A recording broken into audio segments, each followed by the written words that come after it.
केलंय ना, त्यांना जो मराठीचा ठेका दिलेला आहे म्हणजे लांडग्याला शेळ्यांच्या कळपाला राखण ठेवल्यासारखं झालंय. ज्या प्रकारचं यांचं वर्तन आहे, तुम्ही पाहाल की अगोदरची भूमिका वेगळी, आता नंतरची भूमिका वेगळी. नंतर जर आता तिथे सरांनी सांगितले की 36-35 आमचे मराठी बांधव तिथे जिंकून आलेले आहेत.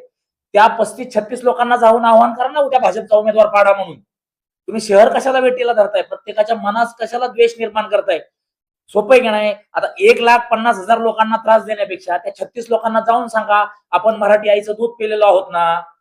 तर उद्या जा आणि भाजपचा उमेदवार पाडा. रुबीना फिरोज किती मराठी आहेत हे मी तुम्हाला समजून सांगितलेलं आहे ना.